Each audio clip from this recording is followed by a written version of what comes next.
तो आपने भी किसी न किसी वेबसाइट में या फिर ब्लॉग में इस तरह का टेबल ऑफ कंटेंट का सेक्शन देखा ही होगा। तो इस सेक्शन को हमारे वर्डप्रेस के वेबसाइट में या फिर ब्लॉग में किस तरह से ऐड करते हैं उसी के बारे में यहाँ पर हम देखने वाले हैं। तो इस सेक्शन को वर्डप्रेस में दो तरीके से ऐड किया जा सकता है। तो पहला तरीका ये है कि आप सिंपली वर्डप्रेस का किसी भी तरह का टेबल ऑफ कंटेंट का जो प्लगइन है वो प्लगइन यहाँ पर इंस्टॉल करके इस टेबल ऑफ कंटेंट के सेक्शन को ऐड कर सकते हो। या फिर आप अगर यहाँ पर प्लगइन का यूज नहीं करना चाहते, मतलब without plugin table of content का सेक्शन ऐड करना चाहते हो, तो वो भी यहाँ पर आप कर सकते हो। तो यहाँ पर मैं आपको without plugin table of content के सेक्शन को किस तरह से ऐड करते हैं उसके बारे में बताने वाला हूँ। तो इस सेक्शन को यहाँ पर ऐड करने के लिए हम यहाँ पर एलिमेंटर का एक सिंपल सा एलिमेंट यूज करने वाले हैं। तो अगर आप भी अपनी वेबसाइट में या फिर ब्लॉग में एलिमेंटर का यूज कर रहे हो तो इस वीडियो को एंड तक देखिए। तो चलिए इस सेक्शन को किस तरह से ऐड करते हैं उसके बारे में मैं आपको यहाँ पर स्टार्टिंग से बताता हूँ। तो सबसे पहले यहाँ पर मैं इस पेज के बैकएंड में जाता हूँ। तो बैकएंड में जाने के लिए इस पेज को मैं यहाँ पर एडिट विद एलिमेंटर कर लेता हूँ। तो यहाँ पर इस पेज का बैकएंड ओपन हो चुका है। तो अभी आप जहाँ पर भी टेबल ऑफ कंटेंट का सेक्शन ऐड करना चाहते हो या फिर क्रिएट करना चाहते हो तो वहाँ पर सबसे पहले आपको ब्लैंक सेक्शन क्रिएट कर लेना है। तो मैंने यहाँ पर एक ब्लैंक सेक्शन क्रिएट करके रखा है। ब्लैंक सेक्शन क्रिएट करने के बाद आपको यहाँ पर प्लस वाले आइकॉन पर क्लिक कर लेना है। यहाँ पर क्लिक करने के बाद यहाँ पर आपको एक एलिमेंट सर्च कर लेना है। तो यहाँ पर आपको टेबल ऑफ कंटेंट सर्च कर लेना है। तो इस एलिमेंट को यहाँ पर सर्च करने के बाद आप देख सकते हो हमारा जो टेबल ऑफ कंटेंट का एलिमेंट है वो एलिमेंट यहाँ पर आ चुका है। तो अभी मैं इसको यहाँ पर ड्रैग करके ड्रॉप कर देता हूँ। तो ड्रैग एंड ड्रॉप करने के बाद यहाँ पर अभी आप देख सकते हो हमारा जो टेबल ऑफ कंटेंट का सेक्शन है वो यहाँ पर ऑटोमेटिकली क्रिएट हो चुका है। आपको कुछ भी एक्स्ट्रा कुछ करने की जरूरत पड़ी नहीं। जैसे आपने इस एलिमेंट को यहाँ पर ड्रैग एंड ड्रॉप किया तो ड्रैग एंड ड्रॉप करने के बाद आपका जो टेबल ऑफ कंटेंट का सेक्शन है वो सेक्शन यहाँ पर ऑटोमेटिकली क्रिएट हो चुका है। तो बाय डिफॉल्ट आपका ये सेक्शन कुछ इस तरह का दिखेगा। लेकिन आप अगर इस सेक्शन को अपने हिसाब से कस्टमाइज करना चाहते हो या फिर एडिट करना चाहते हो तो वो भी आप अपने हिसाब से यहाँ पर कर सकते हो। तो सपोज आप अगर ये टेबल ऑफ कंटेंट का जो टाइटल है वो टाइटल चेंज करना चाहते हो तो वो टाइटल चेंज करने के लिए यहाँ पर आपको टाइटल के सेक्शन में आना है और यहाँ पर आप अपने हिसाब से जो भी टाइटल ऐड करना चाहते हो वो टाइटल यहाँ पर आप ऐड कर सकते हो। इसके बाद यहाँ पर आपको नीचे एंकर बाय टैग्स का एक ऑप्शन दिखाई दे रहा होगा। तो यहाँ पर आप अपनी हेडिंग या टाइटल ऐड रिमूव अपने हिसाब से कर सकते हो। तो बाय डिफॉल्ट यहाँ पर इस तरह के हेडिंग आपके सामने आ जाएंगे। आप अगर यहाँ पर और भी हेडिंग ऐड रिमूव करना चाहते हो तो यहाँ पर आप अपने हिसाब से कर सकते हो। तो फिलहाल यहाँ पर H1 की हेडिंग मिसिंग है तो यहाँ पर मैं H1 ऐड कर देता हूँ। तो H1 ऐड करने के बाद यहाँ पर आप देख सकते हो हमारे जो टाइटल्स थे वो टाइटल्स यहाँ पर एक्स्ट्रा ऐड हो चुके हैं। अगर आप अपने टेबल ऑफ कंटेंट के सेक्शन में कुछ टाइटल्स या सेक्शन हाइड करना चाहते हो तो हाइड करने के लिए यहाँ पर आपको एक एक्सक्लूड का ऑप्शन दिखाई दे रहा होगा। तो यहाँ पर आपको एक्सक्लूड के ऑप्शन में सबसे पहले यहाँ पर आपको जो सेक्शन हाइड करना है उस सेक्शन को यहाँ पर सिलेक्ट करके उसका CSS का क्लास आपको डिफाइन करना है। तो किसी स्पेसिफिक सेक्शन को CSS क्लास किस तरह से डिफाइन करते हैं उसके बारे में यहाँ पर मैं आपको दिखा देता हूँ। तो सपोज आप अगर ये सेक्शन हाइड करना चाहते हो तो सबसे पहले आपको ये सेक्शन सिलेक्ट कर लेना है। सिलेक्ट करने के बाद यहाँ पर आपको एडवांस वाले ऑप्शन में जाना है। एडवांस वाले ऑप्शन में जाने के बाद यहाँ पर आपको नीचे आना है। नीचे आपको यहाँ पर CSS क्लास का ऑप्शन दिखाई दे रहा होगा। तो यहाँ पर आपको अपने हिसाब से कोई भी क्लास नेम इंटर कर लेना है। तो यहाँ पर मैं क्लास नेम इंटर कर लेता हूँ।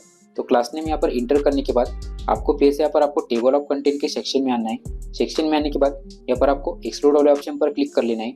उसके बाद उस क्लास को यहाँ पर आपको डिफाइन कर लेना है, मतलब यहाँ पर इंटर कर लेना है। इस क्लास को यहाँ पर इंटर करने के बाद आप अगर दूसरा भी कोई सेक्शन हाइड करना चाहते हो तो उस सेक्शन को हाइड करने के लिए यहाँ पर आपको कॉमा देना होगा। कॉमा देने के बाद यहाँ पर आपको फिर से उस सेक्शन का जो क्लास है वो क्लास यहाँ पर आपको इंटर कर लेना है। तो फिलहाल मैं यहाँ पर इसको रिमूव कर देता हूँ। तो आई होप किसी स्पेसिफिक टाइटल को या सेक्शन को एक्सक्लूड या फिर इंक्लूड किस तरह से करते उसके बारे में आपको यहाँ पर पता चल गया होगा। तो अभी बात करते हैं यहाँ पर मार्कर व्यू के बारे में। तो बाय डिफॉल्ट आपके टेबल्स ऑफ कंटेंट में इस तरह के नंबर्स दिखाई देंगे।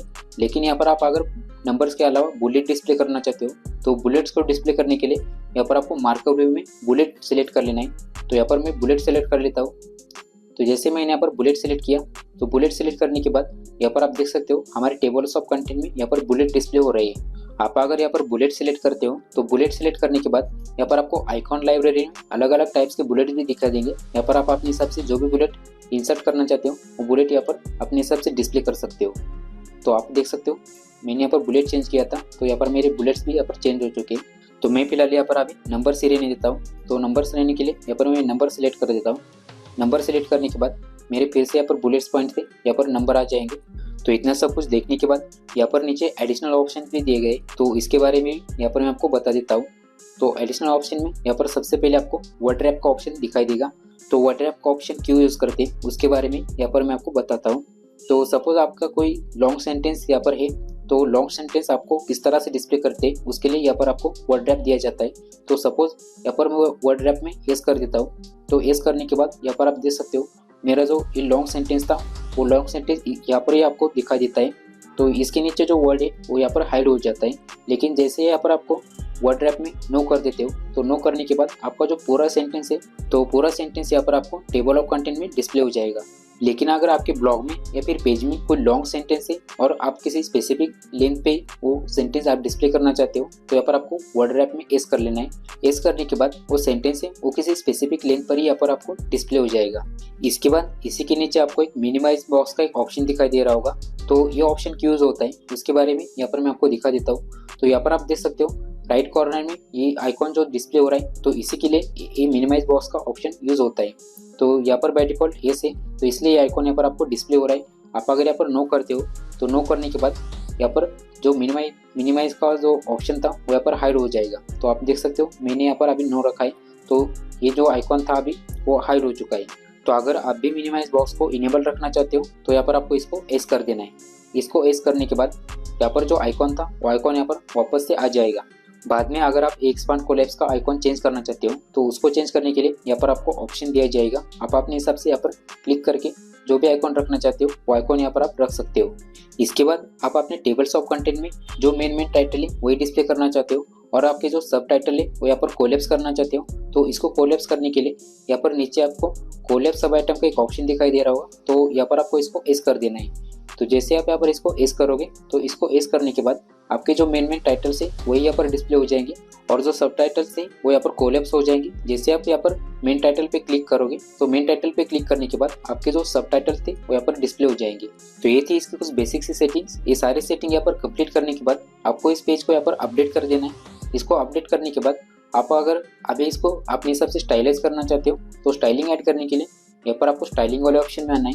तो स्टाइल के ऑप्शन में सबसे पहले यहाँ पर आपको बॉक्स का ऑप्शन दिखाई देगा। तो मतलब यहाँ पर आपका जो टेबल ऑफ कंटेंट का जो बॉक्स है उस बॉक्स को आप अपने हिसाब से स्टाइलाइज यहाँ पर कर सकते हो। तो सपोज यहाँ पर आप अगर बैकग्राउंड कलर चेंज करना चाहते हो तो बैकग्राउंड कलर भी यहाँ पर आप अपने हिसाब से आप सेट कर सकते हो। आप अगर इसका बॉर्डर कलर चेंज करना चाहते हो तो बॉर्डर कलर यहाँ पर चेंज कर सकते हो। अदरवाइज इसकी border width, border radius, border height वगैरह जो भी है वो यहाँ पर आप अपने हिसाब से सेट कर सकते हो। उसके बाद इसको क्लोज कर देना है। इसको क्लोज करने के बाद यहाँ पर इसको नीचे हेडर का ऑप्शन दिया है। तो हेडर के ऑप्शन में इसका जो टाइटल वगैरह है वो टाइटल वगैरह भी यहाँ पर आप अपने हिसाब से सेट कर सकते हो। बाद में यहाँ पर लिस्ट का ऑप्शन दिया है। तो लिस्ट के ऑप्शन में आप अपने हिसाब से लिस्ट का जो कलर वगैरह है इसका मैक्सिमम हाइट वगैरह जो है वो यहाँ पर आप अपने हिसाब से आप सेट कर सकते हो।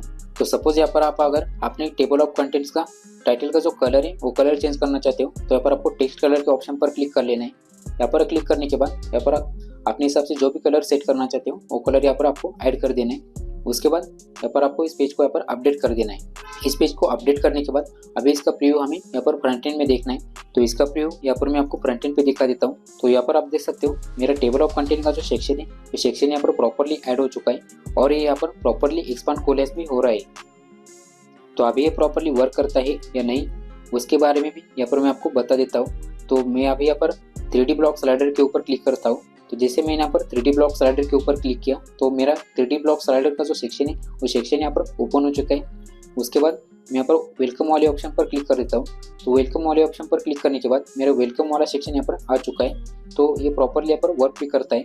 तो आई होप वर्डप्रेस वेबसाइट में एलिमेंटर की मदद से एक सिंपल एलिमेंट की मदद से टेबल ऑफ कंटेंट का जो सेक्शन है वो सेक्शन किस तरह से ऐड करते हैं उसके बारे में अभी आपको अच्छी तरह से समझ में आया होगा। लेकिन अगर आपके केस में टेबल ऑफ कंटेंट का जो एलिमेंट है वो एलिमेंट यहाँ पर आपके सामने डीएक्टिवेट दिखाई दे रहा है, मतलब यहाँ पर लॉक का साइन दिखाई दे रहा है, तो इसको किस तरह से एक्टिवेट करते हैं तो उसके लिए मैंने ऑलरेडी ये वाला वीडियो बना दिया है। इस वीडियो के लिंक आपको डिस्क्रिप्शन में और आई बटन पे मिल जाएगी, वहाँ से आप इस वीडियो को देख सकते हो। तो आई होप इस सिंपल सा वीडियो आपको पसंद आया होगा। अगर इस वीडियो से रिलेटेड आपको कोई क्वेरीज है तो आप मुझे कमेंट भी कर सकते हो। फिलहाल के लिए तो इतना ही, मिलते हैं नेक्स्ट वीडियो में।